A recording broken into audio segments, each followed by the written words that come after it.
Assalamualaikum warahmatullahi wabarakatuh. Welcome to my YouTube channel. Perkenalkan, nama saya Ahnaf Nabil Rusna Rasid dengan NIM 201022410007 dari Prodi Pendidikan Luar Sekolah A 2020 Fakultas Ilmu Pendidikan Universitas Negeri Yogyakarta.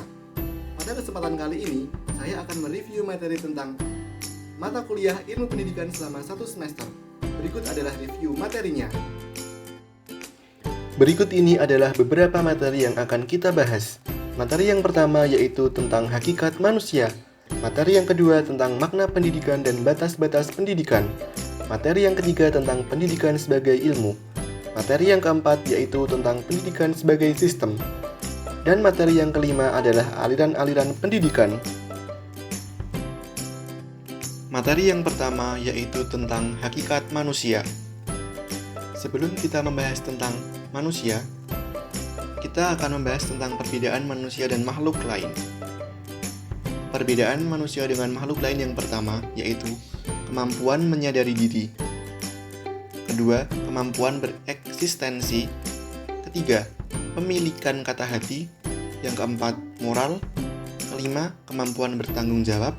Keenam, rasa kebebasan. Ketujuh, kewajiban dan hak.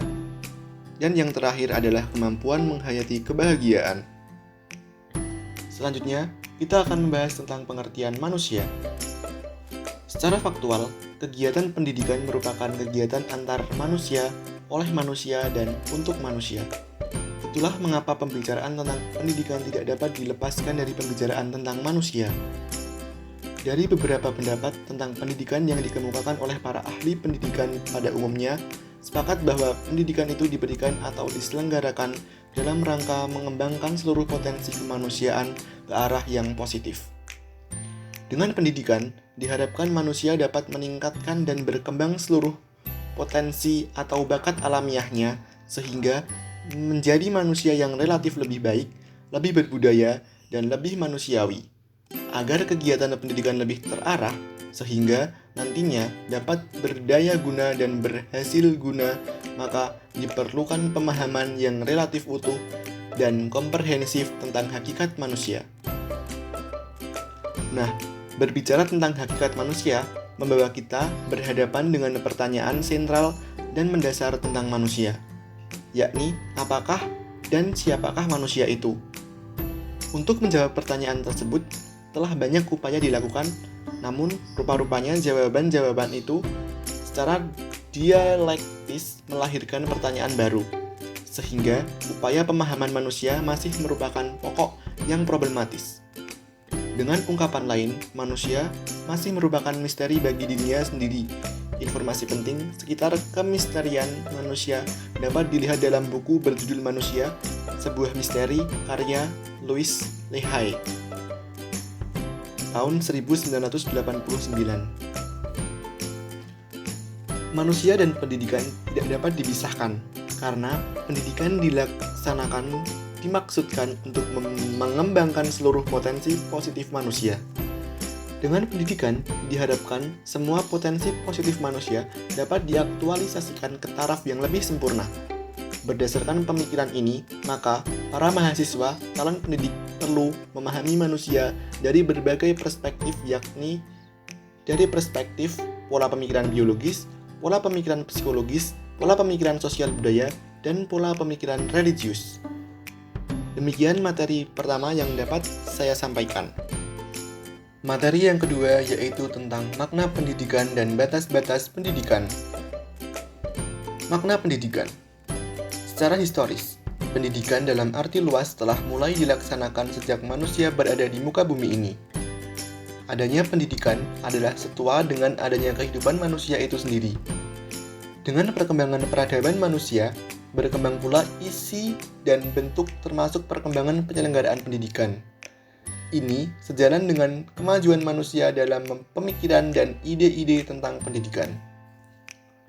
Konsep tentang pendidikan yang banyak diajarkan di lembaga pendidikan guru adalah yang menggambarkan pendidikan sebagai bantuan pendidik untuk membuat peserta didik dewasa. Artinya, kegiatan pendidik berhenti, tidak diperlukan lagi, apabila kedewasaan yang dimaksud yaitu kemampuan untuk menetapkan pilihan atau keputusan serta mempertanggungjawabkan perbuatan dan perilaku secara mandiri telah tercapai.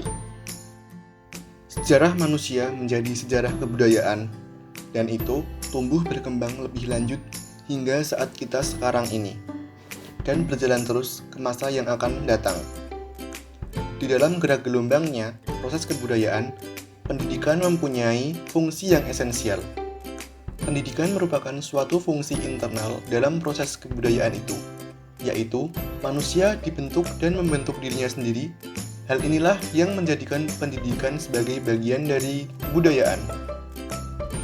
Dalam proses dasar eksistensinya, sebagai kekuatan kultural itu, manusia pada umumnya dan pendidik atau guru khususnya hendaknya selalu mengembangkan pemahaman terus-menerus mengenai pendidikan di dalamnya. Dengan perkataan lain, pendidikan sebagai bagian dari kebudayaan adalah senantiasa menghadapi tantangan zaman. Pendidikan merupakan proses yang tidak pernah akan final selama sejarah kebudayaan manusia belum memasuki tahap finalnya yang tuntas.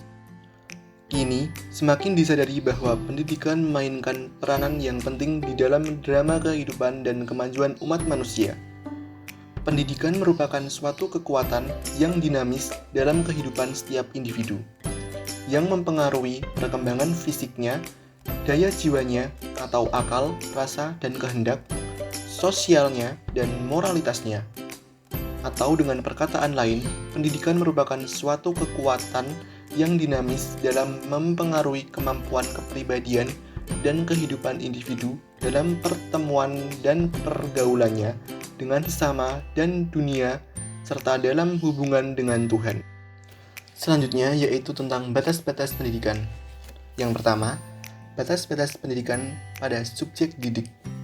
Subjek didik sebagai manusia memiliki perbedaan dalam kemampuan, bakat, minat, motivasi, kepribadian, keuletan, semangat, dan sebagainya. Dalam berbagai ciri itu, ada subjek didik yang lebih unggul daripada subjek didik yang lain. Ada yang lebih unggul pada hampir kesemua ciri yang disebutkan di atas. Ada pula yang lebih unggul pada sebagian ciri tertentu, sedangkan yang lain lemah hampir pada semua ciri. Keadaan tersebut dapat menjadi faktor pembatas proses dan hasil pendidikan. Namun, pemahaman pendidik tentang karakteristik subjek didik dapat membantu pendidik dalam proses tersebut, hendaknya menjadi pendorong untuk mencari metode-metode pendidikan yang lebih cocok dalam membelajarkan peserta didik sehingga dapat berkembang seoptimal mungkin. Yang kedua, batas-batas pendidikan pada pendidik. Sebagai manusia biasa, pendidik memiliki keterbatasan-keterbatasan. Namun, yang menjadi permasalahan adalah apakah keterbatasan itu dapat ditolerir atau tidak. Keterbatasan yang tidak dapat ditolerir ialah apabila keterbatasan itu menyebabkan tidak dapat terwujudnya interaksi antara pendidik dan subjek didik. Misalnya, pendidik yang sangat mudah marah sangat ditakuti oleh subjek didik, sehingga hubungan pedagogis antara keduanya tidak dapat terjadi. Pendidik yang tidak menampilkan diri sebagai sosok ideal bagi subjek didik, baik dalam keteladanannya di bidang moral, keterbatasan-keterbatasan yang sifatnya relatif masih dapat ditolerir, dengan catatan bahwa sang pendidik senantiasa berupaya mengurangi atau menanggulangi keterbatasannya. Hal ini, misalnya, terkait dengan kekurangan pengetahuan, pengalaman, serta penguasaan tentang isi pendidikan yang akan ditransformasi, dan kekurangmampuan dalam menggunakan media atau alat pendidikan. Komitmen pendidik mengatasi keterbatasan-keterbatasan sangat diharapkan untuk mewujudkan tujuan proses pembelajaran yang mendidik. Keterbatasan dalam interaksi pendidik dapat terjadi karena bahasa yang dipakai oleh pendidik sebagai alat komunikasi yang berisi simbol-simbol abstrak kadang-kadang tidak dapat dimengerti oleh subjek didik atau penerimaan pesan, sehingga komunikasi tidak berjalan dengan baik. Tugas pendidik dalam hal ini adalah berusaha mengurangi sebanyak-banyaknya pembatasan komunikasi dengan menggunakan kata-kata yang benar, disesuaikan dengan tingkat perbendaharaan bahasa subjek didik. menggunakan sarana belajar dalam memperjelas konsep-konsep yang sedang diajarkan dengan melibatkan subjek didik secara aktif. Di samping faktor bahasa yang dipakai yang dapat menjadi pembatas interaksi pendidikan, juga ada faktor lain yang dapat menimbulkan jarak antara pendidik dan subjek didik, yaitu sikap pendidik yang sangat otoriter. Cara yang paling baik untuk memperkecil jarak psikologis antara pendidik dan subjek didik ialah dengan jalan melaksanakan berbagai program ekstrakurikuler yang menggembirakan yang dirancang oleh lembaga pendidikan. Pendidik hendaknya senantiasa berusaha memahami jiwa dan suasana yang dialami subjek didik dengan memberikan pelayanan secara individual kepada subjek didik.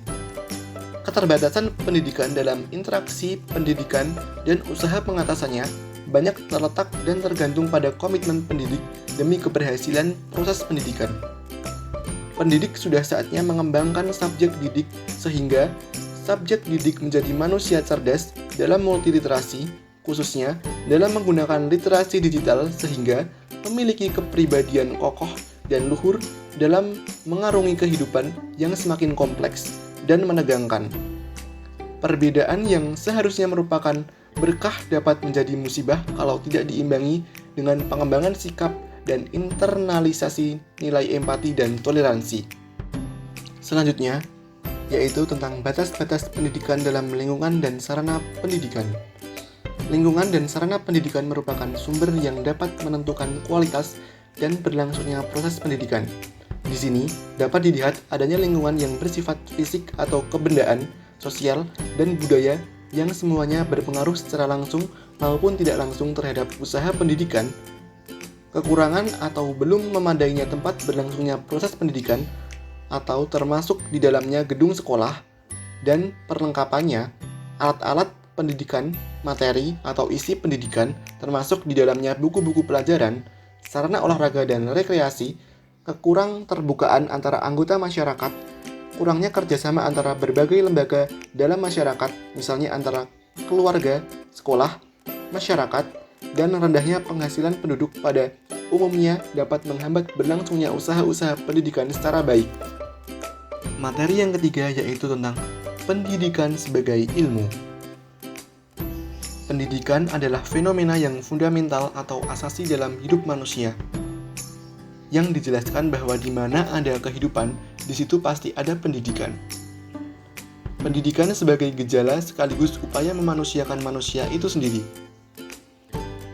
Dalam perkembangannya, adanya tuntutan adanya pendidikan lebih baik, teratur untuk mengembangkan potensi manusia, sehingga muncul pemikiran teoritis tentang pendidikan. Pendidikan adalah upaya sadar untuk mengembangkan potensi-potensi yang dimiliki manusia dan melahirkan teori-teori pendidikan atau theories of education. Persyaratan pendidikan sebagai ilmu. Yang pertama, memiliki objek studi, yaitu objek material dan objek formal. Objek material merupakan perilaku manusia, sedangkan objek formal merupakan menelaah fenomena pendidikan dalam perspektif yang luas dan integratif. Yang kedua, persyaratan pendidikan sebagai ilmu adalah memiliki sistematika, yaitu melihat pendidikan sebagai gejala manusiawi, melihat pendidikan sebagai upaya sadar, dan melihat pendidikan sebagai gejala manusiawi sekaligus upaya sadar dengan mengantisipasi perkembangan sosio-budaya di masa depan. Materi yang keempat yaitu pendidikan sebagai sistem. Pendidikan sebagai suatu sistem. Pendidikan merupakan suatu usaha untuk mencapai tujuan pendidikan. Suatu usaha pendidikan menyangkut 3 unsur pokok, yaitu unsur masukan, unsur proses usaha itu sendiri, dan unsur hasil usaha. Hubungan ketiga unsur itu dapat digambarkan sebagai berikut proses pendidikan sebagai suatu sistem. Masukan usaha pendidikan ialah peserta didik dengan berbagai ciri-ciri yang ada pada diri peserta didik itu, antara lain bakat, minat, kemampuan, keadaan jasmani. Dalam proses pendidikan terkait berbagai hal seperti pendidik, kurikulum, gedung sekolah, buku, metode mengajar, dan lain-lain. Sedangkan hasil pendidikan dapat meliputi hasil belajar yang berupa pengetahuan, sikap, dan keterampilan. Setelah selesainya suatu proses belajar mengajar tertentu, Dalam rangka yang lebih besar, hasil proses pendidikan dapat berupa lulusan dari lembaga pendidikan atau sekolah tertentu. Materi yang kelima adalah aliran-aliran pendidikan. Aliran pendidikan muncul sejak manusia hidup dalam suatu kelompok yang diharapkan dengan problem regenerasi bagi keturunannya.